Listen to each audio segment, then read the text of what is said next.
Assalamualaikum warahmatullahi wabarakatuh.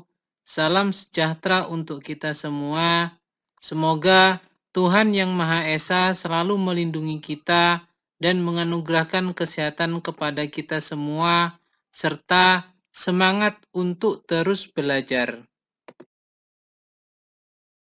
Pada pertemuan kali ini, dalam mata kuliah penganggaran perusahaan, pokok bahasan kita adalah berkenaan dengan anggaran kas atau kas budgeting. Sebagaimana kita ketahui bahwa anggaran kas ini merupakan perencanaan mutasi dan posisi kas dalam jangka waktu tertentu. Sehingga dalam bahasan mengenai anggaran kas ini, maka kita harus memahami terlebih dahulu apa itu kas.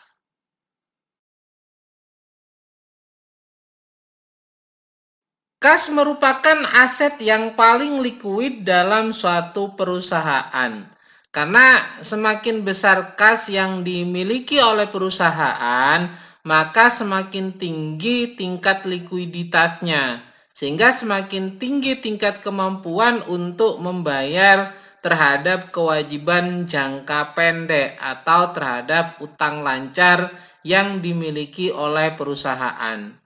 Perusahaan dalam hal ini yang memiliki tingkat likuiditas yang tinggi karena adanya kas dalam jumlah besar, ini berarti bahwa tingkat perputaran kas tersebut itu rendah dan berarti perusahaan kurang efektif dalam mengelola kas.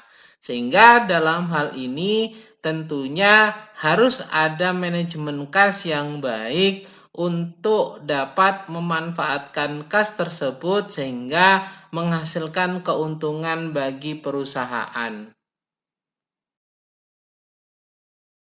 Sebagai aset yang paling likuid dalam suatu perusahaan, kas ini dapat kita manfaatkan dengan beberapa tujuan agar tentunya dapat memberikan dampak pada perusahaan. Nah, yang pertama adalah untuk memperoleh potongan harga pada saat membeli bahan baku atau peralatan lainnya. Dalam hal ini tentunya dibutuhkan yang namanya uang kas agar dapat memperoleh potongan harga pada saat harus membayar dengan jumlah kontan atau jumlah tunai.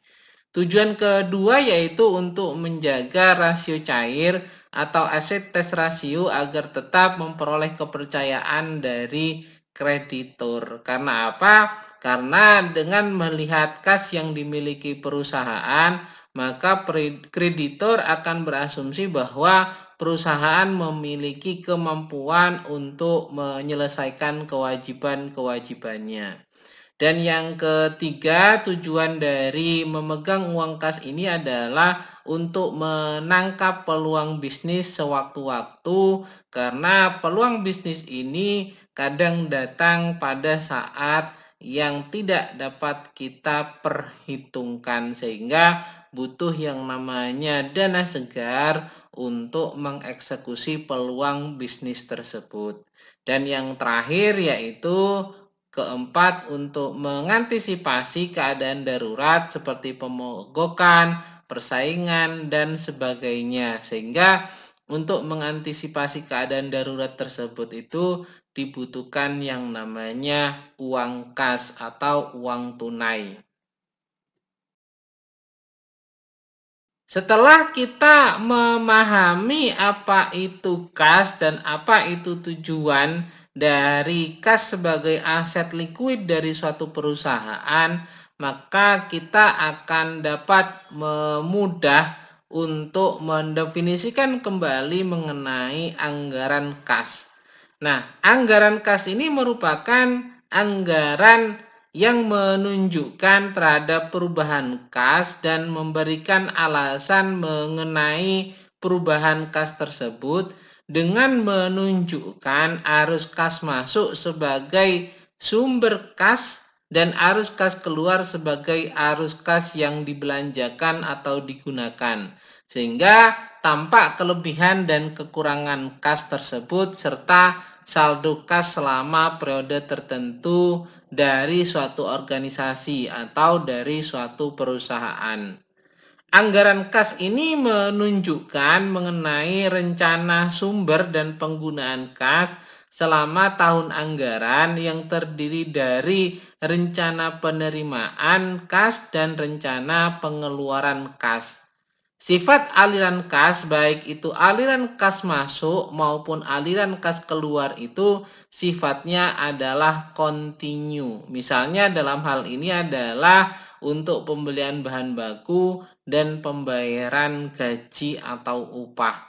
Dan ini tentunya butuh untuk alokasi penganggaran agar kita dapat memprediksikan berapa kas yang masuk dan berapa kas yang keluar sehingga kita dapat melihat saldo kas yang dimiliki oleh perusahaan.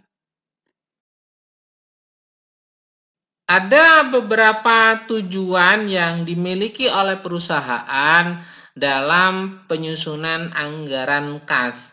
Yang pertama adalah menentukan posisi kas pada berbagai waktu untuk membandingkan antara uang kas masuk dengan uang kas keluar. Dan yang kedua adalah memperkirakan kemungkinan terjadinya defisit atau surplus. Dan yang ketiga adalah mempersiapkan keputusan pembelanjaan jangka pendek dan jangka panjang, di mana bila terjadi defisit, perusahaan dalam hal ini perlu mencari dana tambahan baru. Dan sebaliknya, bila perusahaan mengalami surplus, maka perusahaan harus memilih alternatif penggunaan yang paling menguntungkan bagi perusahaan.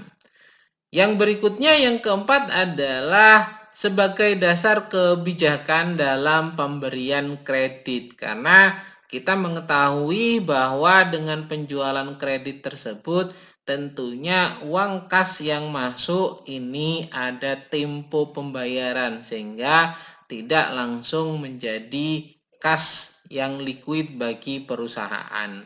Dan yang kelima yaitu sebagai dasar yang sehat untuk pengendalian posisi kas, karena kita dapat mengatur dan mengetahui mengenai kas yang masuk berapa dan kas yang keluar berapa. Dan yang keenam yaitu sebagai dasar otorisasi mengenai dana anggaran yang telah disediakan, sehingga kita dapat mengeksekusi sesuai dengan anggaran yang telah dibuat tersebut. Dan yang ketujuh yaitu sebagai dasar penilaian terhadap realisasi pengeluaran kas yang sebenarnya dengan membandingkan antara anggaran dan realisasinya. Ketika terjadi yang namanya varians, maka kita dapat mengevaluasi apa yang menjadi dasar terhadap varian tersebut sehingga kita dapat mengetahui permasalahan yang ada baik untuk kas masuk ataupun kas keluar. Dalam literatur yang lain disebutkan bahwa tujuan perusahaan melakukan penyusunan anggaran kas ini yang pertama adalah menentukan mengenai saldo kas akhir pada setiap periodenya. Dan yang kedua adalah mengetahui kelebihan atau kekurangan kas pada waktu tersebut. Dan yang ketiga yaitu menyelaraskan kas dengan aset lancar, aset tak lancar, utang, modal, pendapatan, dan beban. Sehingga dapat mengatur mengenai berapa kas yang harus masuk dan berapa kas yang harus keluar. Dan yang keempat yaitu mengetahui mengenai sumber kas masuk yang diperoleh dan dipergunakan untuk aktivitas apa. Dan yang kelima yaitu mengetahui kapan utang dibayar kembali. Serta yang keenam adalah menilai mengenai realisasi kas masuk dan kas keluar. Sehingga dapat membandingkan dengan anggaran kas tersebut. Dan yang ketujuh yaitu memperkirakan mengenai sumber kas di masa yang akan datang. Sehingga kita dapat memproyeksikan bahwa kas yang akan masuk pada periode berikutnya itu bersumber dari mana saja. Dan yang berikutnya yang ke-8 yaitu menunjukkan adanya hubungan laba bersih terhadap perubahan kas perusahaan. Sebagaimana kita ketahui bahwa dalam menghitung laba bersih perusahaan ini tentunya ada korelasi terhadap kas yang dimiliki oleh perusahaan tersebut. Sehingga kita dapat memperhitungkan antara hubungan antara laba bersih dengan perubahan kas yang terjadi pada perusahaan tersebut. Ada juga literatur yang menyebutkan bahwa tujuan perusahaan dalam penyusunan anggaran kas ini yaitu yang pertama adalah menentukan mengenai posisi kas pada berbagai waktu dengan memperbandingkan mengenai uang kas masuk dengan uang kas keluar. Dan yang kedua yaitu memperkirakan kemungkinan terjadinya defisit atau surplus. Dan yang ketiga, mempersiapkan keputusan pembelanjaan baik jangka pendek ataupun jangka panjang. Dan yang keempat yaitu sebagai dasar kebijaksanaan dalam pemberian kredit. Dan yang kelima adalah sebagai dasar otorisasi dana anggaran yang disediakan. Serta yang keenam yaitu sebagai anggaran yang sudah ada yaitu sebagai dasar penilaian terhadap realisasi pengeluaran kas yang sebenarnya. Karena kita ketahui bahwa dengan adanya anggaran berupa anggaran kas ini sebagai pembanding terhadap realisasi pengeluaran kas yang sebenarnya agar kita dapat melakukan evaluasi terhadap varian atau perbedaan yang mungkin terjadi antara anggaran dan realisasi tersebut. Setelah kita mengetahui tujuan dari perusahaan dengan melakukan penyusunan anggaran kas, maka kita dapat memahami bahwa dari tujuan tersebut itu tentunya muncul beberapa manfaat dengan adanya penyusunan anggaran kas. Di mana manfaat yang pertama adalah dapat diketahui mengenai posisi kas sebagai hasil rencana operasi perusahaan. Dan yang kedua yaitu mengetahui surplus dan defisit kas yang dialami oleh perusahaan. Karena dengan adanya anggaran kas ini tentunya akan dapat diketahui kapan perusahaan dalam keadaan defisit dan kapan dalam keadaan surplus sebagai akibat dari kegiatan operasional perusahaan tersebut. Dan yang ketiga yaitu digunakan sebagai dasar untuk mengantisipasi mengenai kebutuhan kas karena defisit yang dialami oleh perusahaan. Oleh karena itu, pada saat menyusun anggaran kas dan mengetahui bahwa akan mengalami defisit kas, maka perusahaan dalam hal ini dapat mengatur kembali alokasi pengeluarannya dengan mungkin memindahkan pada periode yang lain berdasarkan pada skala prioritas. Sehingga operasional perusahaan ini tidak terganggu karena adanya pengeluaran kas yang melebihi dari kas yang masuk sehingga menyebabkan terjadinya defisit kas. Dan yang keempat yaitu sebagai dasar untuk mencapai target dan mengukur keberhasilan perusahaan. Karena dalam anggaran kas ini juga menetapkan anggaran kas masuknya.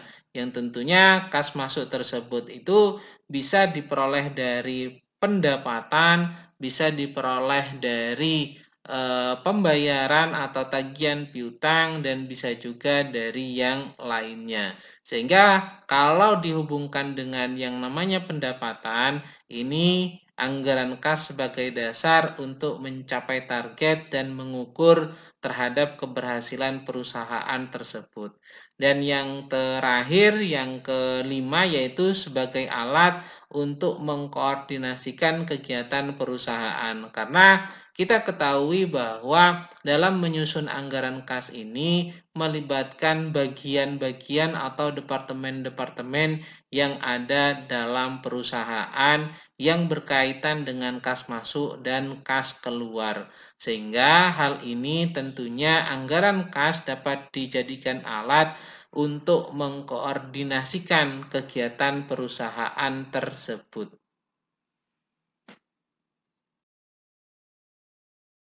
Ada 3 tahapan yang dapat dilakukan dalam penyusunan anggaran kas. Tahap pertama yaitu menyusun taksiran penerimaan kas dan pengeluaran kas menurut rencana kegiatan operasional perusahaan. Sehingga dalam tahap pertama ini kita membuat taksiran asumsi terlebih dahulu. Berapa kas yang mungkin akan diterima dan berapa kas yang akan dikeluarkan oleh perusahaan berdasarkan pada kegiatan operasionalnya. Dan tahap kedua yaitu menyusun taksiran kebutuhan dana yang diperlukan untuk menutup defisit dan menyusun taksiran pembayaran bunga utang beserta waktu pelunasan kembali utang tersebut. Nah, ini tentunya berkaitan bila mana dalam anggaran kas tersebut berdasarkan pada taksiran di tahap awal perusahaan mengalami defisit, maka yang pertama adalah mencari alokasi dana tambahan dari mana untuk dapat menutup defisit tersebut. Misal mencari yang namanya pinjaman, sehingga kalau mencari yang namanya pinjaman, konsekuensinya adalah pembayaran terhadap angsuran pokok dari pinjaman tersebut dan bunga pinjaman yang harus dialokasikan dalam anggaran kas itu. Atau opsi yang kedua yaitu bila mana memungkinkan maka dapat mengatur kembali pengeluaran yang telah dianggarkan tersebut pada periode-periode selanjutnya. Tapi dengan catatan tetap memperhatikan yang namanya skala prioritas agar tidak mengganggu terhadap kegiatan operasional perusahaan. Dan tahap yang ketiga yaitu menyusun kembali taksiran seluruh penerimaan dan pengeluaran kas yang akan menjadi anggaran kas final. Sehingga ini menjadi dasar dalam melakukan evaluasi terhadap kinerja perusahaan berdasarkan pada arus kas masuk dan arus kas keluar pada anggaran kas tersebut.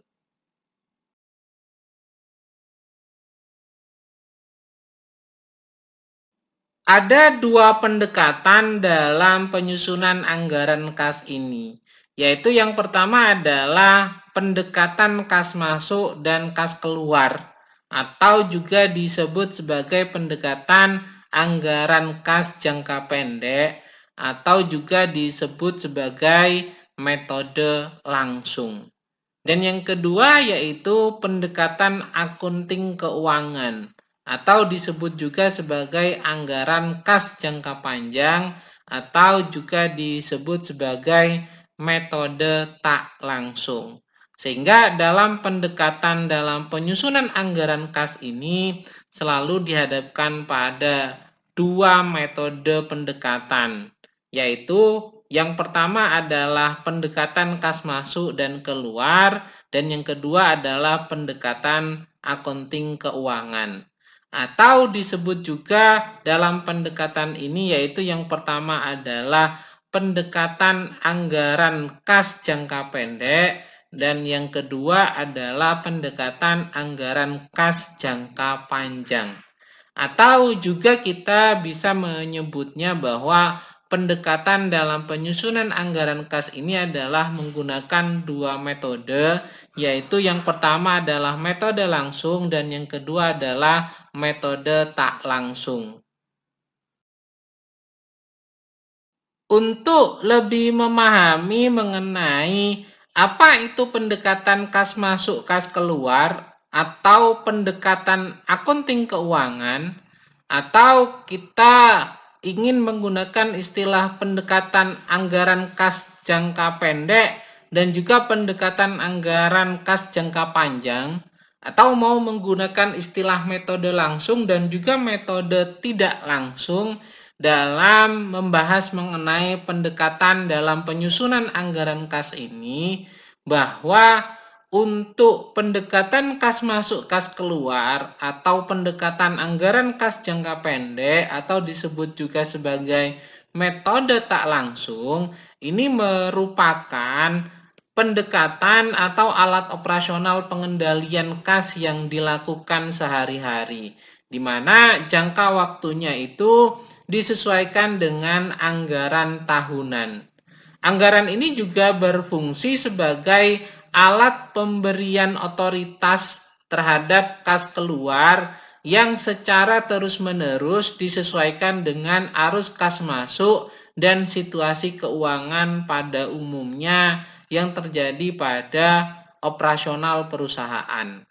Sedangkan yang berkaitan dengan pendekatan akunting keuangan atau pendekatan anggaran kas jangka panjang atau disebut juga sebagai metode tak langsung, ini meliputi jangka waktu 5-10 tahun yang disesuaikan dengan perencanaan perusahaan yang sudah disusun. Biasanya dikaitkan dengan Renstra atau rencana strategis perusahaan dalam kurun waktu 5-10 tahun. Anggaran ini berguna untuk mengetahui mengenai kemampuan perusahaan dalam menambah dana dari sumber-sumber internal dan sekaligus memperkirakan saldo kas pada akhir setiap tahun anggaran. Karena jangka waktunya 5-10 tahun, maka bagaimana metode ini atau pendekatan ini dapat memperkirakan saldo kas setiap akhir tahunnya dalam kurun waktu 5 atau 10 tahun tersebut. Dalam hal pendekatan kas masuk dan kas keluar, metode ini sebenarnya didasarkan pada analisis terhadap naik dan turunnya kas yang dianggarkan, yang dalam hal ini mencerminkan semua arus kas masuk dan kas keluar dari anggaran penjualan, anggaran biaya atau anggaran beban, serta anggaran tambahan modal. Nah, metode ini sering juga disebut sebagai anggaran kas jangka pendek sebagai bagian dari rencana laba tahunan, sehingga mekanisme penyusunannya didasarkan pada periode 1 tahun. Oleh karena itu, maka metode ini disebut juga dengan pendekatan anggaran kas jangka pendek karena dilakukan dalam periode laba tahunan. Sedangkan kalau kita membahas mengenai pendekatan akunting keuangan, ini titik tolak dalam pendekatan ini adalah berkenaan pada laba bersih diubah dari dasar akrual menjadi dasar kas, artinya disesuaikan dengan perubahan rekening penundaan rekening bukan kas, seperti yang berhubungan dengan beban atau biaya terutang, beban atau biaya bayar di muka, depresiasi atau penyusutan atau penghapusan atau amortisasi. Dan dalam hal ini metode ini lebih cocok untuk anggaran kas jangka panjang. Oleh karena ini metode ini disebut juga dengan pendekatan anggaran kas jangka panjang. Ingat bahwa dalam pendekatan akunting keuangan ini titik tolaknya adalah merubah dasar akrual menjadi dasar kas, sehingga segala bentuk transaksi yang tidak berhubungan dengan kas itu dikeluarkan terlebih dahulu untuk dapat menyusun anggaran kas dengan menggunakan metode tidak langsung ini. Terkait dengan penyebutan mengenai pendekatan kas masuk dan kas keluar, ini sebenarnya dalam menyusun anggaran kas lebih dahulu ditaksir mengenai sumber kas masuk, kemudian ditaksir mengenai sumber kas keluarnya. Setelah itu ditentukan apakah terjadi kelebihan kas atau kekurangan kas, atau surplus dan defisit kas. Nah, dikatakan metode langsung karena metode ini langsung secara rinci mengidentifikasi dari transaksi sumber kas atau arus kas masuk dan belanja kas atau arus kas keluar. Sehingga karena identifikasinya secara langsung, maka pendekatan kas masuk dan kas keluar tersebut itu disebut juga sebagai metode langsung. Sedangkan metode akunting keuangan ini dinyatakan sebagai pendekatan akunting keuangan karena cara penyusunan anggaran kasnya itu didasarkan pada ikhtisar laba rugi dan neraca yang dihasilkan dari proses akuntansi keuangan. Nah, karena tadi disebutkan bahwa proses dalam penyusunan anggaran kas menggunakan pendekatan akuntansi keuangan ini yaitu dengan merubah dasar akrual menjadi dasar kas dengan mengeliminasi segala aktivitas yang tidak berhubungan dengan kas, maka anggaran yang didasarkan pada ikhtisar laba rugi dan neraca ini dalam pendekatan akunting keuangan disebut sebagai metode tak langsung. Berkenaan dengan bentuk anggaran kas masuk dan kas keluar atau anggaran kas jangka pendek, ini untuk sumber kasnya atau kas masuknya bisa berasal dari hasil penjualan produk secara tunai atau hasil penagihan piutang dagang atau pendapatan lainnya, baik itu berupa bunga bank, jasa giro, atau pendapatan dividen. Bahkan juga bisa bersumber dari penambahan modal sendiri dari pemilik perusahaan. Untuk pengeluaran kasnya ini bisa dipergunakan dalam aktivitas pembayaran keperluan operasional perusahaan sehari-hari atau dibuat untuk pembayaran pada kreditur sebagai pembayaran utang dan bunga utangnya, serta juga dapat digunakan sebagai pembayaran dividen atau pengembalian modal kepada pemilik. Dan yang berikutnya dapat juga digunakan sebagai pembayaran pada pemerintah. Kaitannya dalam hal ini adalah pembayaran pajak atau lain sebagainya yang berhubungan dengan kebijakan dari pemerintah atas kegiatan operasional perusahaan. Sedangkan kaitannya dengan bentuk anggaran akunting keuangan atau bentuk anggaran kas jangka panjang, ini untuk sumber kasnya merupakan rumusan dari TR lebih besar daripada TC atau total revenue lebih besar daripada total cost, sehingga hal ini dapat menyebabkan yang namanya keuntungan atau laba. Dan yang berikutnya yaitu mengeliminasi berkaitan dengan akumulasi penyusutan atau amortisasi, karena didasarkan pada dasar kas bukan pada dasar akrual. Selain itu juga sumber kasnya dari hasil penagihan piutang dagang, dan dapat juga penambahan ini terjadi dari utang jangka pendek ataupun utang jangka panjang.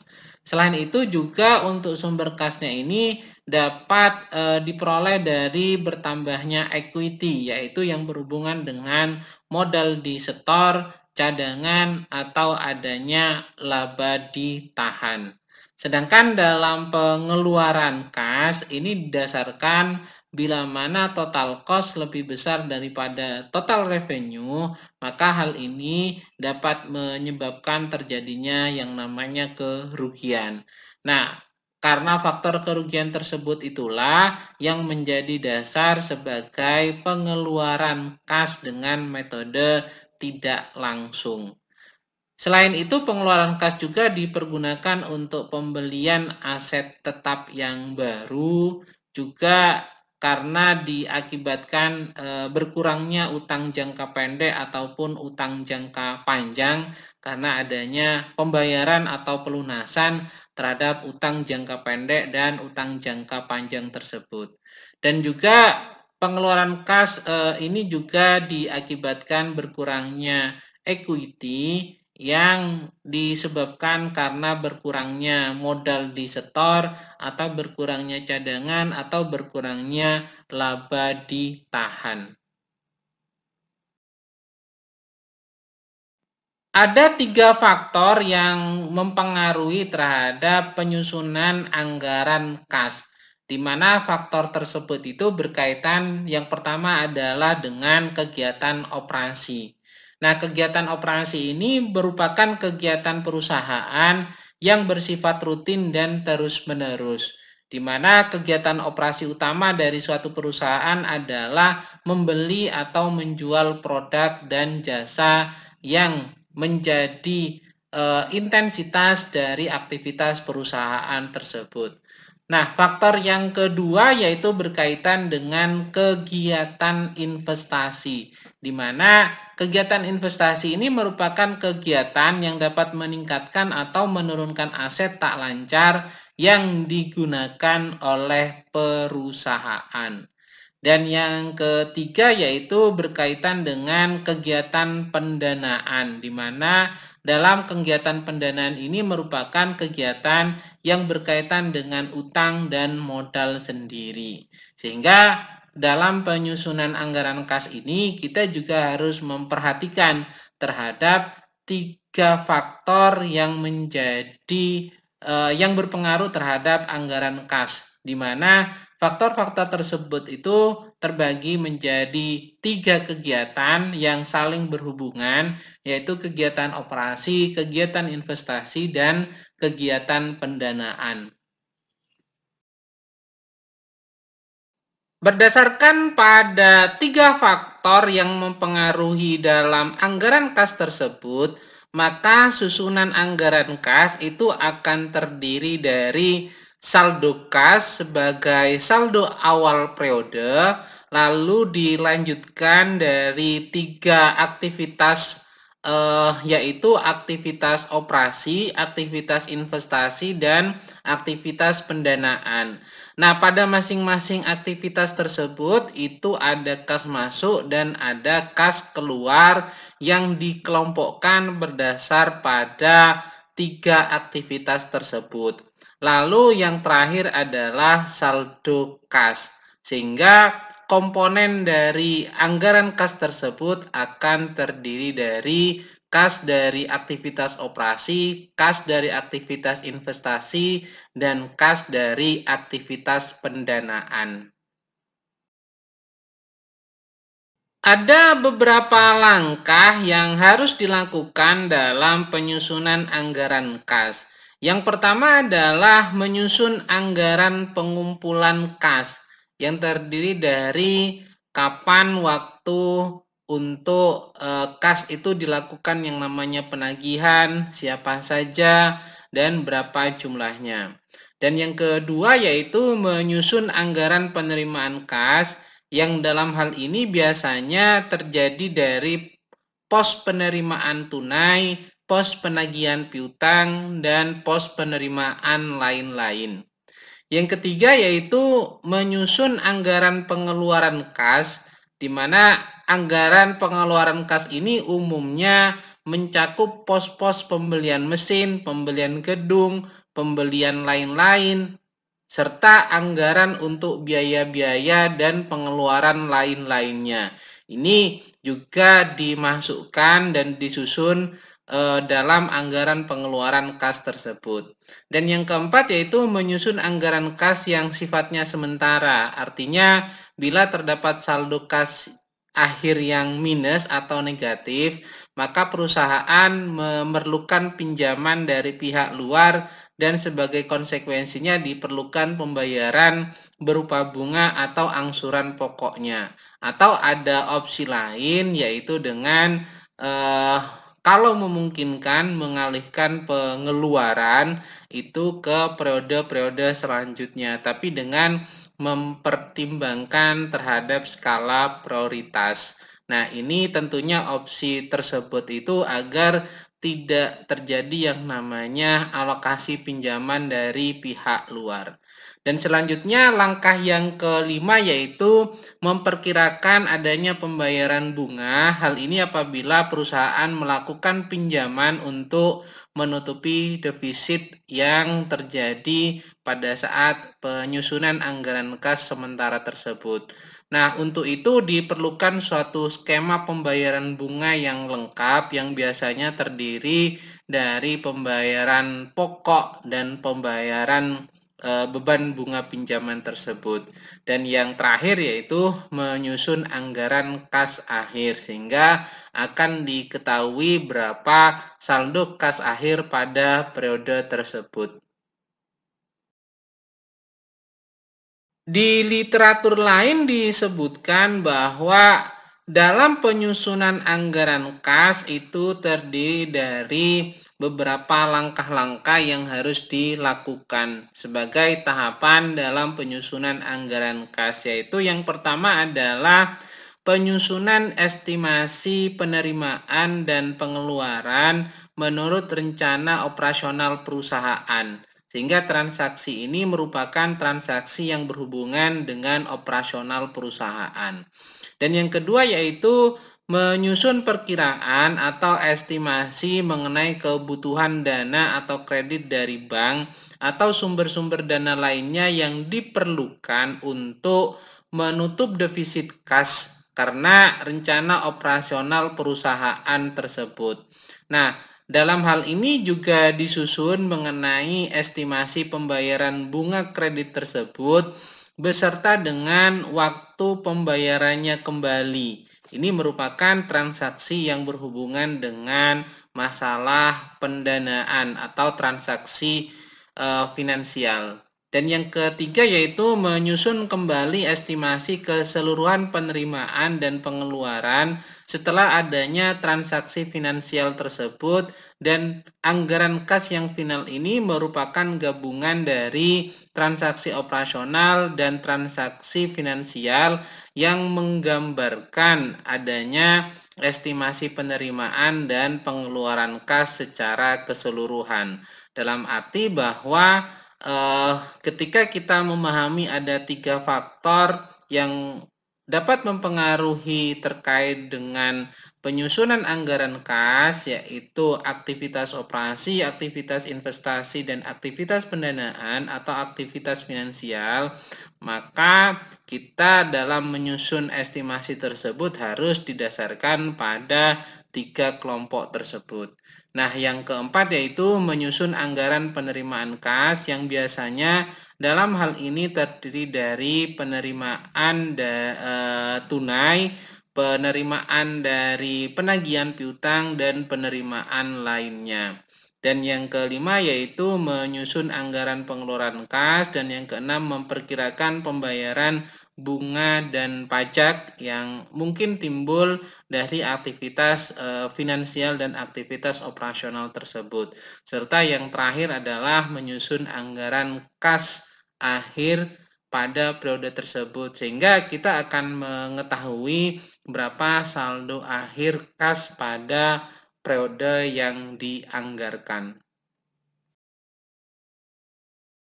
Untuk lebih memahami berkenaan dengan penyusunan anggaran kas, maka kita dapat melakukan bahasan mengenai soal kasus, di mana dalam hal ini data penjualan yang dimiliki oleh PT Harapan Jaya untuk tahun 2019 itu adalah sebagai berikut, yaitu Januari sebesar Rp3.500.000, Februari sebesar Rp3.750.000, dan di bulan Maret sebesar Rp4.500.000. Sedangkan untuk periode selanjutnya dalam kumulatif per 3 bulan atau triwulanan, yaitu untuk triwulan kedua sebesar Rp12.000.000, untuk triwulan ketiga sebesar Rp10.500.000, dan untuk triwulan keempat sebesar Rp11.250.000.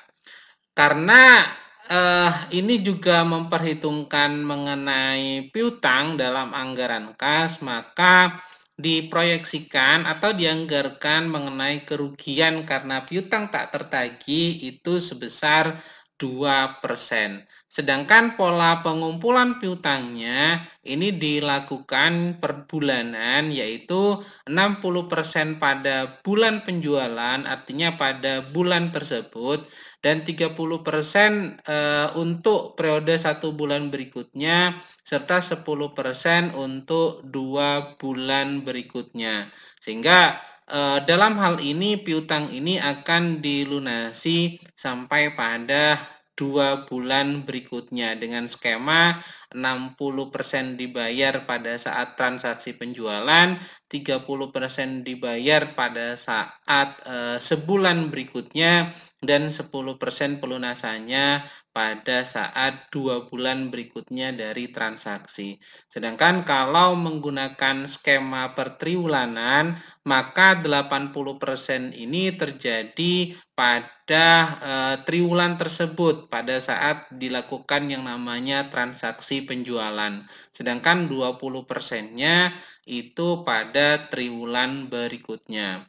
Dan pola pengumpulan piutang ini dilakukan setelah dikurangi adanya piutang tak tertagih yang dianggarkan sebesar 2% tersebut.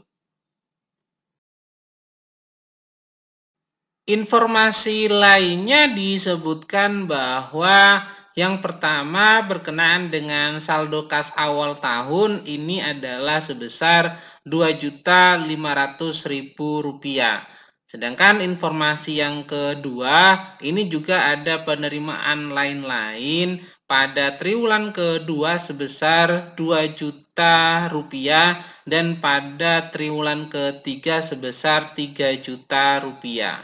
Nah, informasi lainnya yang ketiga yaitu berkenaan dengan berbagai pengeluaran yang dalam hal ini membutuhkan kas, di mana rinciannya adalah yang pertama berkenaan dengan adanya pembelian bahan baku, di mana pembelian bahan baku ini pada bulan Januari sebesar Rp1.350.000, bulan Maret sebesar Rp1.200.000, pada triwulan kedua sebesar Rp3.600.000, pada triwulan ketiga itu sebesar Rp3.750.000, dan pada triwulan keempat yaitu sebesar Rp3.750.000. Sedangkan pembayaran gaji dan upah itu dilakukan pada bulan Januari sebesar Rp1.170.000, bulan Februari sebesar Rp900.000, bulan Maret sebesar Rp1.100.000, pada periode triwulan kedua sebesar Rp2.925.000, dan pada triwulan ketiga sebesar Rp2.700.000, sedangkan pada triwulan keempat sebesar Rp2.775.000. Sedangkan berkenaan dengan pengembalian utang ini dilakukan pada bulan Februari sebesar Rp3 juta dan pada saat triwulan kedua sebesar Rp12 juta. Nah, untuk pembayaran dividen ini dilakukan pada 2 periode, yaitu pada saat triwulan kedua sebesar Rp900.000 dan pada saat triwulan keempat sebesar Rp900.000. Sedangkan berkenaan dengan biaya lain-lainnya atau macam-macam biaya, ini pada periode Januari itu dilakukan pengeluaran sebesar Rp650.000, pada bulan Februari sebesar Rp450.000, bulan Maret sebesar Rp800.000, dan pada triwulan kedua, triwulan ketiga, dan triwulan keempat ini masing-masing sebesar Rp1.350.000, sehingga pada dalam hal ini triwulan kedua artinya sebesar Rp1.350.000, triwulan ketiga sebesar Rp1.350.000, dan triwulan keempat sebesar juga Rp1.350.000. Nah, informasi lainnya yang keempat yaitu pada periode triwulan kedua ini perusahaan memperoleh pinjaman sebesar Rp5 juta dan dilakukan pengembalian pada triwulan keempat.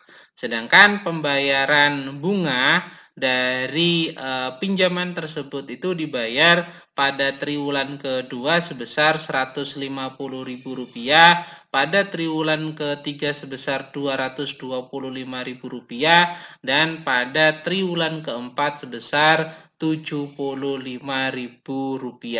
Nah, ini adalah informasi tambahan berkenaan dengan contoh kasus yang ada pada PT Harapan Jaya. Berdasarkan pada soal kasus tersebut, di mana informasi yang telah disampaikan, maka kita diminta untuk menyusun. Yang pertama adalah anggaran pengumpulan piutang, yang kedua adalah anggaran penerimaan kas, yang ketiga adalah anggaran pengeluaran kas, dan yang terakhir adalah anggaran kas akhir. Dalam penyelesaian kasus tersebut, sebelum kita membahas satu persatu, maka poin penting pertama adalah kita menentukan berapa piutangnya. Nah, piutang ini muncul dari adanya penjualan kredit. Semisal dalam kasus ini bahwa penjualan kredit ini sebesar 50% dari total penjualan, sehingga pada setiap periodenya itu akan ada data di mana penjualan tunai sebesar 50% dan penjualan kredit sebesar 50%. Contoh misalnya dalam hal ini di bulan Januari itu penjualan tunainya adalah sebesar Rp1.750.000 dan penjualan kreditnya sebesar Rp1.750.000. Ini menunjukkan bahwa total penjualan di bulan Januari tersebut itu sebesar Rp3.500.000. Nah, penjualan kreditnya adalah 50% dari total penjualan tersebut, yaitu Rp3.500.000 dikali 50%, ketemu nilainya adalah Rp1.750.000. Nah, ketika penjualan kreditnya sudah ketemu, maka kita akan menggunakan informasi dari soal yang ada, di mana kita diminta untuk membuat cadangan kerugian piutang tak tertagih, yaitu sebesar 2%. Nah, 2% ini dihitung dari penjualan kredit, yaitu Rp1.750.000 dikali 2%, ketemu piutang tidak tertagihnya adalah sebesar Rp35.000. Sehingga piutang netonya yaitu tinggal mengurangi antara penjualan kredit dikurangi dengan piutang tak tertagih. Rp1.750.000 dikurangi Rp35.000 ketemu nilai piutang netonya adalah sebesar Rp1.715.000. Nah, perhitungan tersebut itu juga berlaku untuk periode bulan Februari, bulan Maret, triwulan 2, triwulan 3, dan triwulan 4. Di mana pada bulan Februari nilai dari penjualan kreditnya adalah sebesar Rp1.875.000. Nah, kita menghitung piutang tak tertagihnya tinggal dikalikan 2%, yaitu ketemu nilainya Rp37.500. Nah, piutang netonya adalah tinggal mengurangi antara penjualan kredit sebesar Rp1.875.000 dikurangi dengan piutang tak tertagih Rp37.500 ketemu nilainya piutang netonya Rp1.837.500. Untuk bulan Maret juga sama, di mana penjualan kreditnya adalah Rp2.250.000. Piutang tak tertagihnya adalah sebesar 2% dari penjualan kredit, ketemu nilainya Rp45.000, maka piutang netonya adalah penjualan kredit dikurangi dengan piutang tak tertagih, yaitu Rp2.250.000 dikurangi Rp45.000, ketemu nilainya adalah Rp2.205.000. Nah, untuk triwulan kedua juga sama, di mana penjualan kreditnya yaitu sebesar 6 juta dikurangi dengan piutang tak tertagih sebesar 2%, yaitu Rp120.000 dengan perhitungan 6 juta dikali 2%. Maka ketemu piutang netonya adalah sebesar Rp5.880.000 yang merupakan pengurangan dari 6 juta dikurangi Rp120.000. Untuk triwulan ketiga perhitungan juga sama, di mana penjualan kredit sebesar Rp5.250.000 dikurangi dengan piutang tak tertagih sebesar Rp105.000 yang berasal dari perhitungan Rp5.250.000 dikali 2%. Maka ketemu nilainya adalah Rp105.000.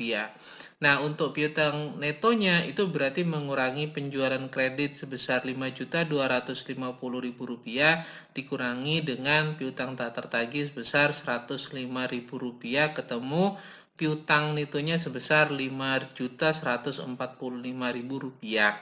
Untuk triwulan keempat juga sama, di mana penjualan kredit sebesar Rp5.625.000 dikurangi dengan piutang tak tertagih sebesar 2% dari penjualan kredit tersebut, maka ketemu nilainya adalah Rp112.500. Nah, untuk piutang netonya tinggal mengurangi, yaitu penjualan kredit sebesar Rp5.625.000 dikurangi piutang tak tertagih sebesar Rp112.500, ketemu piutang netonya adalah sebesar Rp5.512.000. Setelah kita mengetahui piutang netonya, maka kita dapat menyusun anggaran pengumpulan piutang. Skenarionya adalah sebagaimana informasi yang telah disampaikan di awal, bahwa untuk periode bulanan ini mekanisme perhitungan atau pengumpulan piutangnya adalah pada saat transaksi sebesar 60%, pada bulan berikutnya sebesar 30%, dan pada bulan berikutnya atau 2 bulan setelah transaksi tersebut yaitu sebesar 10%. Sedangkan kalau periode triwulan, ini pada triwulan pertama sebesar 80% dan pada triwulan berikutnya adalah sebesar 20%. Nah, berdasarkan pada hal tersebut kita tinggal mengalihkan dengan piutang netonya. Contoh misalnya dalam hal ini untuk periode Januari, piutang netonya itu sebesar Rp1.715.000. Maka untuk anggaran pengumpulan piutang itu terdistribusi menjadi 3 bulan, yaitu pada bulan Januari sebesar 60% atau senilai Rp1.029.000, dan untuk bulan Februari sebesar 30% atau senilai Rp514.500, dan untuk periode Maret itu sebesar 10% dari piutang netonya, sehingga ketemu nilainya adalah Rp171.500.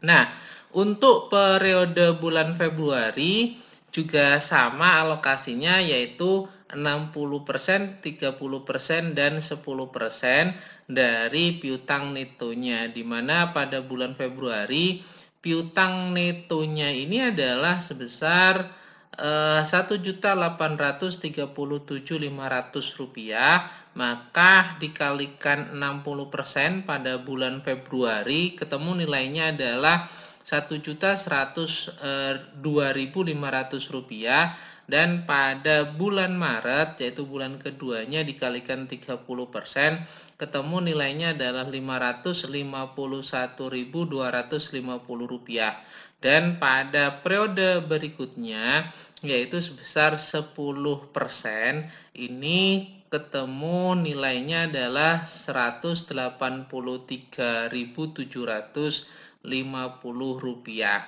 Nah, untuk periode Maret ini juga mekanisme perhitungannya sama, yaitu 60%, 30%, dan 10%.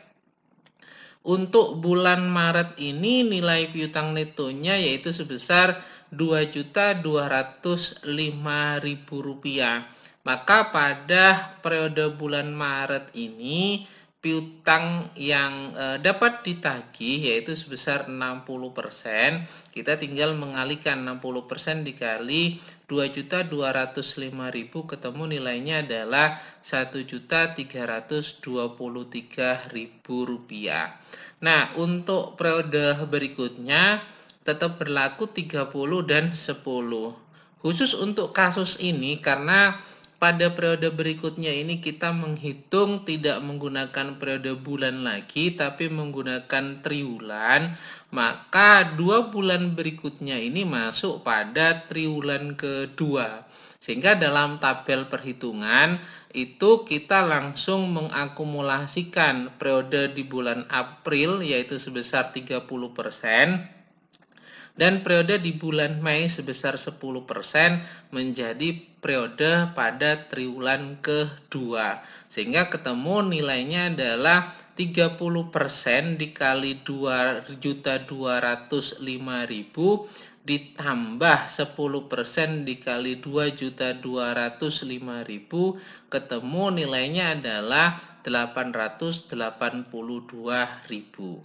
Nah, untuk periode triwulanan ini berdasarkan informasi di soal itu mekanisme pengumpulannya atau pola pengumpulan piutang adalah 80%, 20%. Artinya 80% pada periode triwulan tersebut dan 20% pada triwulan berikutnya.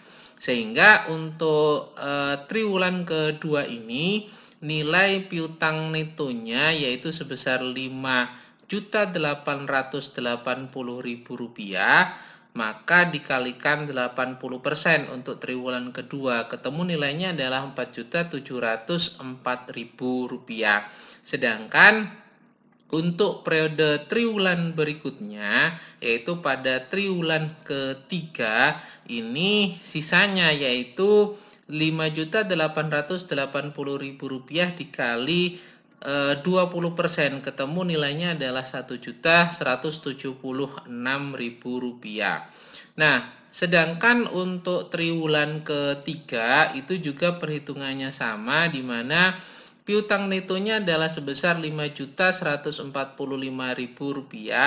dikali 80%, ketemu nilainya untuk triwulan ketiga adalah Rp4.116.000. Sedangkan untuk triwulan berikutnya yaitu triwulan keempat ini sisanya yaitu Rp5.145.000 dikali 20%, ketemu nilainya adalah Rp1.029.000.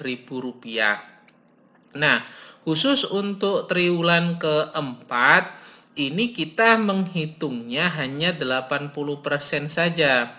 Kenapa? Karena 20%-nya itu masuk pada periode tahun berikutnya. Sehingga kita menghitung untuk anggaran pengumpulan piutang di triwulan keempat ini, yaitu dari piutang neto sebesar Rp5.512.000 dikali 80% pada triwulan keempat, ketemu nilainya adalah Rp4.410.000. Nah, kita akan menghitung stop di sini yang 20%-nya itu masuk pada tahun berikutnya. Terkecuali kita menyusun anggaran itu dalam kurun waktu lebih dari 1 tahun, maka kita dapat memasukkan perhitungan 20% itu pada tahun berikutnya.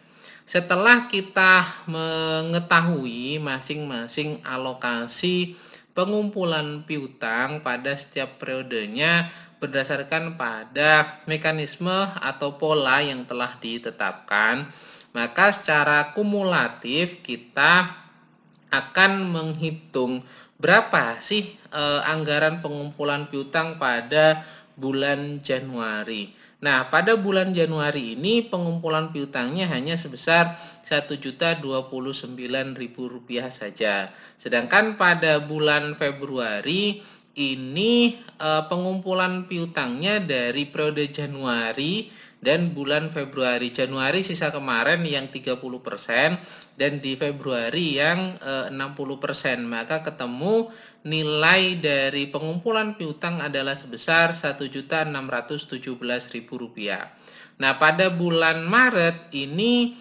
terkumpul dari periode Januari sebesar 10%, dari periode Februari 30%, dan pada periode Maret sebesar 60%. Maka total pengumpulan piutang pada bulan Maret adalah sebesar Rp2.045.750. Sedangkan untuk triwulan kedua ini pengumpulannya diperoleh dari bulan Februari sebesar 10%, dan pada bulan Maret ini sebesar 40%, karena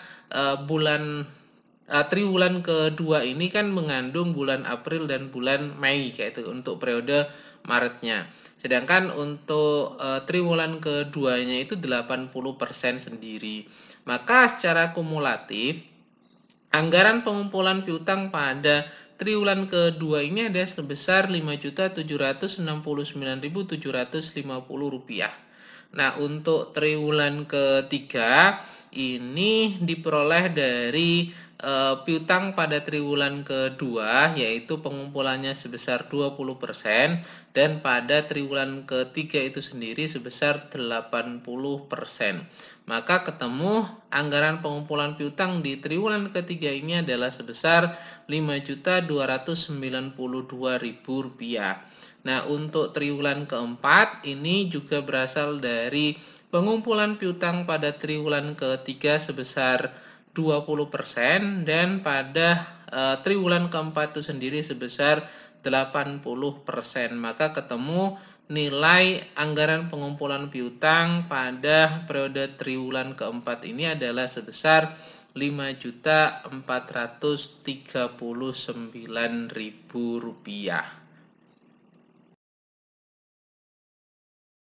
Tahapan berikutnya setelah kita menyusun anggaran pengumpulan piutang, maka kita dapat menyusun anggaran penerimaan kas. Nah, untuk penerimaan kas ini terbagi menjadi 3 kelompok, di mana penerimaan kas dari penagihan piutang, penerimaan kas dari penjualan tunai, dan penerimaan kas dari aktivitas lainnya. Nah, untuk penerimaan kas dari piutang ini, kita tinggal melakukan input data dari perhitungan pada anggaran pengumpulan piutang sebelumnya. Di mana untuk bulan Januari, ini anggaran penerimaan kas dari piutang yang didasarkan pada anggaran pengumpulan piutang itu adalah sebesar Rp1.029.000. Pada bulan Februari sebesar Rp1.617.000, pada bulan Maret sebesar Rp2.045.750, pada triwulan kedua sebesar Rp5.769.750, pada triwulan ketiga sebesar Rp5.292.000, dan pada triwulan keempat sebesar Rp5.439.000. Nah, selanjutnya yaitu kita menghitung penerimaan kas dari penjualan tunai. Sebagaimana informasi pada perhitungan awal, kita ketahui bahwa penjualan tunai ini pada setiap periodenya adalah sebesar 50% dari total penjualan secara keseluruhan. Nah, berdasarkan pada data yang ada, kita tinggal melakukan input data di mana pada penjualan di periode Januari itu sebesar Rp1.750.000, pada bulan Februari sebesar Rp1.875.000, pada bulan Maret sebesar Rp2.250.000, pada periode triwulan kedua sebesar 6 juta, dan pada periode triwulan ketiga sebesar Rp5.250.000, serta pada triwulan keempat sebesar Rp5.625.000. Nah, ini adalah anggaran penerimaan kas dari piutang yang akan ditagihkan dan juga dari penjualan tunai.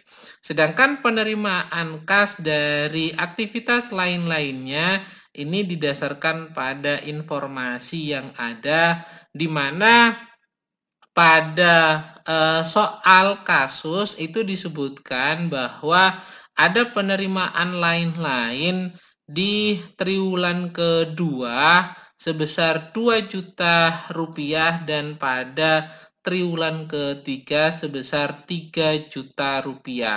Maka kita dapat memasukkan data untuk penerimaan kas dari aktivitas lain-lain ini, yaitu untuk triwulan kedua Rp2 juta dan triwulan ketiga sebesar Rp3 juta. Setelah kita melakukan alokasi perhitungan untuk masing-masing anggaran penerimaan kas tersebut, kita dapat mengakumulasikan atau menjumlahkan untuk setiap periodenya, sehingga kita akan mengetahui berapa anggaran penerimaan kas untuk masing-masing periode tersebut. Contoh di sini semisalnya adalah di bulan Januari. Ini anggaran penerimaan kasnya adalah sebesar Rp2.779.000 yang diperoleh dari penerimaan piutang dan penjualan tunai. Juga sama di bulan Februari dan bulan Maret, di mana bulan Februari ini penerimaan kasnya anggarannya adalah sebesar Rp3.492.000 dan di bulan Maret sebesar Rp4.295.750. Sedangkan pada triwulan kedua ini penerimaannya dari piutang, penjualan tunai, dan juga dari pendapatan lain-lain sebesar Rp2 juta, sehingga kumulatifnya untuk triwulan kedua ini adalah sebesar Rp13.769.750. Nah, sama halnya dengan triwulan ketiga, ini dari tiga unsur penerimaan kas yang sama dengan triwulan kedua, yaitu penerimaan kas dari piutang, penerimaan kas dari penjualan tunai, dan penerimaan kas dari lain-lainnya. Sehingga secara kumulatif dari triwulan ketiga ini anggaran penerimaan kasnya adalah sebesar 13.542.000. Nah, untuk triwulan keempat ini hanya dari penerimaan piutang dan penerimaan penjualan tunai saja. Sehingga total secara kumulatif untuk triwulan keempat dalam anggaran penerimaan kas ini adalah sebesar Rp11.064.000.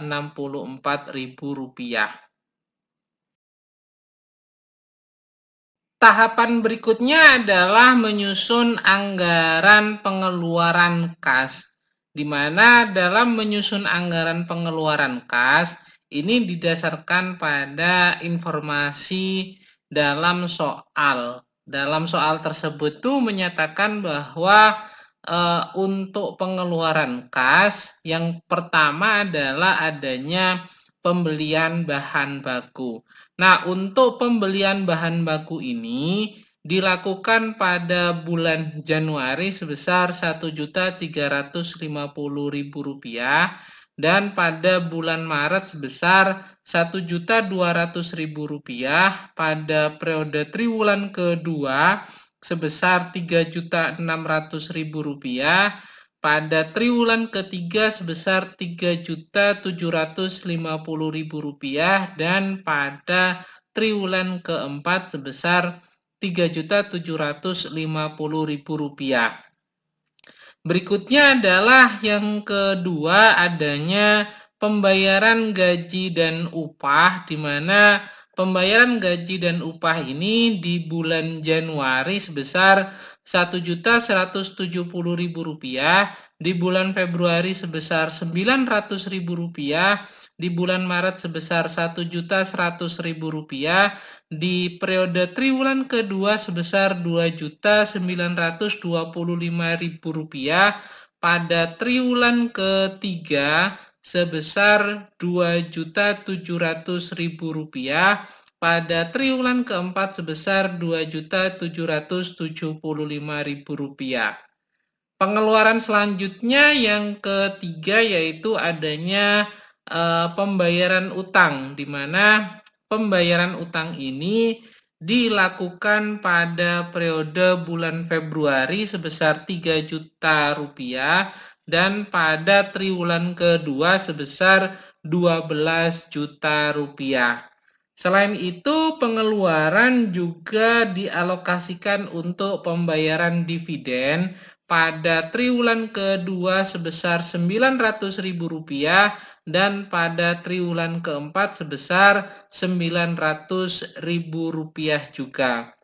Selain itu juga adanya pembayaran atau pengeluaran berbentuk kas untuk macam-macam biaya, di mana pada bulan Januari ini sebesar Rp650.000, Februari sebesar Rp450.000, bulan Maret sebesar Rp800.000, pada triwulan kedua sebesar Rp1.350.000, triwulan ketiga juga sama yaitu sebesar Rp1.350.000 dan triwulan keempat sebesar Rp1.350.000.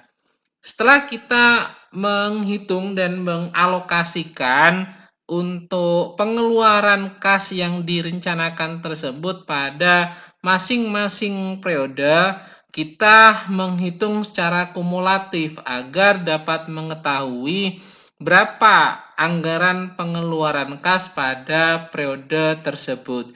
Contoh misalnya dalam hal ini yaitu di bulan Januari, ini anggaran pengeluaran kasnya adalah sebesar Rp3.170.000, di mana dipergunakan untuk pembelian bahan baku sebesar Rp1.350.000, pembayaran gaji dan upah sebesar Rp1.170.000, dan untuk pengeluaran macam-macam biaya sebesar Rp650.000. Sedangkan pada bulan Februari ini anggaran pengeluaran kasnya adalah sebesar Rp4.350.000 yang terdiri dari untuk pembayaran gaji dan upah sebesar Rp900.000, pembayaran utang sebesar 3 juta rupiah, dan untuk alokasi biaya macam-macam sebesar 450.000 rupiah. Sedangkan pada bulan Maret, anggaran pengeluaran kasnya adalah sebesar 3.100.000 rupiah yang dipergunakan untuk pembelian bahan baku sebesar 1.200.000 rupiah, pembayaran gaji dan upah sebesar 1.100.000 rupiah, dan untuk macam-macam biaya sebesar 800.000 rupiah.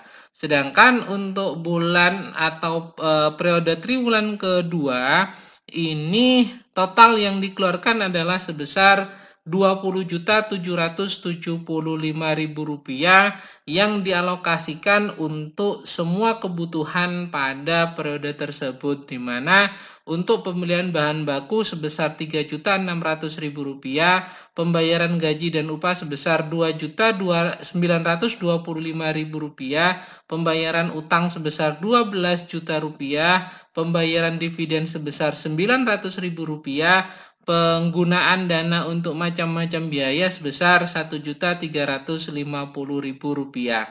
Sedangkan untuk triwulan ketiga, ini alokasi anggaran pengeluaran kasnya sebesar 7.800.000 rupiah yang dipergunakan untuk pembelian bahan baku sebesar 3.750.000 rupiah, pembayaran gaji dan upah sebesar 2.700.000 rupiah, dan untuk macam-macam biaya sebesar 1.350.000 rupiah.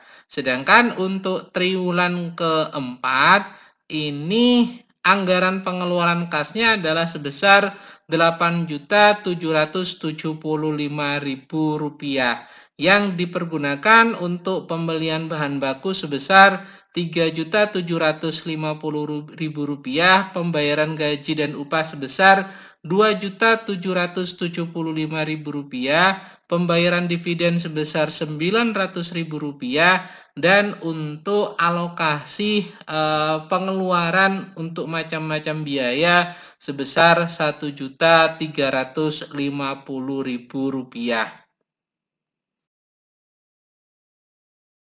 Tahapan terakhir untuk menyelesaikan kasus ini adalah menyusun anggaran kas secara keseluruhan, sehingga kita akan mengetahui berapa saldo akhir pada masing-masing periode tersebut.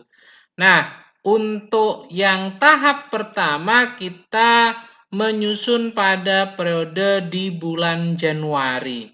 Bagaimana caranya? Kita tinggal melakukan input data terlebih dahulu mengenai saldo awal Januari tersebut itu berapa. Berdasarkan pada informasi yang ada bahwa saldo awal tahun itu adalah sebesar 2.500.000 rupiah. Sehingga kita dapat melakukan input data bahwa saldo awal di Januari ini adalah sebesar 2.500.000 rupiah. Sedangkan penerimaan kasnya itu adalah kita ambil datanya dari anggaran penerimaan kas, di mana bulan Januari ini anggaran penerimaan kasnya sebesar 2.779.000 rupiah. Maka dana yang tersedia untuk digunakan pada periode Januari ini adalah sebesar 5.279.000 rupiah. Sedangkan pengeluaran yang diperhitungkan itu kita bisa ambilkan dari anggaran pengeluaran kas, di mana pada bulan Januari ini anggaran pengeluaran kasnya adalah sebesar 3.170.000 rupiah. Sehingga berdasarkan pada informasi tersebut, saldo akhirnya adalah sebesar 2.109.000 rupiah yang diperoleh dari dana yang tersedia sebesar 5.279.000 dikurangi dengan pengeluaran sebesar 3.170.000 rupiah, sehingga saldo akhir ini sebesar 2.109.000 rupiah. Nah, untuk menghitung pada periode bulan Februari, maka kita menggunakan saldo akhir di bulan Januari tersebut menjadi saldo awal pada periode Februari. Sehingga pada bulan Februari ini saldo awalnya adalah sebesar Rp2.109.000. Nah, selanjutnya kita melakukan input data berkenaan dengan penerimaan kas dalam anggaran penerimaan kas, yaitu untuk bulan Februari sebesar Rp3.492.000. Sehingga dana yang tersedia untuk dipergunakan pada periode Februari ini adalah sebesar Rp5.601.000. Sedangkan pengeluaran yang telah dianggarkan dalam anggaran pengeluaran kas di bulan Februari ini adalah sebesar Rp4.350.000. Nah, untuk saldo akhirnya itu ketemu nilainya adalah Rp1.251.000 yang diperoleh dari perhitungan dana tersedia sebesar Rp5.601.000 dikurangi dengan pengeluaran sebesar Rp4.350.000. Ketemu saldo akhirnya adalah Rp1.251.000. Selanjutnya untuk menghitung pada periode bulan Maret, ini kita memasukkan saldo akhir periode Februari menjadi saldo awal di periode Maret, yaitu nilainya adalah sebesar Rp1.251.000. Sedangkan berdasarkan pada anggaran penerimaan kas ini di bulan Maret, anggaran penerimaan kasnya adalah sebesar Rp4.295.750. Sehingga dana yang tersedia yaitu sebesar Rp5.546.750. Untuk pengeluaran pada periode Maret ini dianggarkan berdasarkan pada anggaran pengeluaran kas yaitu sebesar Rp3.100.000. Nah, untuk menghitung saldo akhirnya kita tinggal melakukan pengurangan antara dana yang tersedia sebesar Rp5.546.750 dikurangi alokasi anggaran pengeluaran kas sebesar Rp3.100.000, ketemu saldo akhirnya sebesar Rp2.446.750. Saldo akhir ini di periode Maret digunakan sebagai saldo awal pada periode berikutnya. Nah, periode berikutnya ini kita melakukan perhitungan berdasarkan pada periode triwulan, yaitu triwulan kedua saldo awalnya sebesar Rp2.446.750. Sedangkan anggaran penerimaan kasnya yaitu sebesar Rp13.769.750. Nah, pada periode triwulan kedua ini ada informasi tambahan dalam soal kasus, yaitu pada poin keempat disebutkan bahwa pada triwulan kedua ini memperoleh pinjaman sebesar Rp5 juta dan akan dikembalikan pada periode triwulan keempat. Nah, konsekuensi dari pinjaman 5 juta tersebut itu ada pembayaran bunga pinjaman sebesar Rp150.000 pada triwulan kedua dan sebesar Rp225.000 pada triwulan ketiga serta Rp75.000 pada triwulan keempat. Nah, berdasarkan pada informasi tersebut, maka kita memasukkan bahwa ada pinjaman dana sebesar Rp5 juta yang dimasukkan dalam penerimaan kas. Sehingga dana yang tersedia pada triwulan kedua ini adalah sebesar Rp21.216.500. Nah, pinjaman tersebut itu biasanya terjadi karena adanya faktor pengeluaran yang melebihi dari budget. Dalam hal ini pada triwulan kedua anggaran pengeluarannya yaitu sebesar Rp20.775.000. Ini tidak memungkinkan kalau tidak ada pinjaman dana. Sedangkan pengeluaran lainnya pada periode triwulan kedua ini adalah bunga sebesar Rp150.000 sebagaimana konsekuensi dari adanya pinjaman tersebut. Maka kita dapat melihat saldo akhir ini diperoleh sebesar Rp291.500 yang diperoleh dari perhitungan di mana dana yang tersedia sebesar Rp20.216.500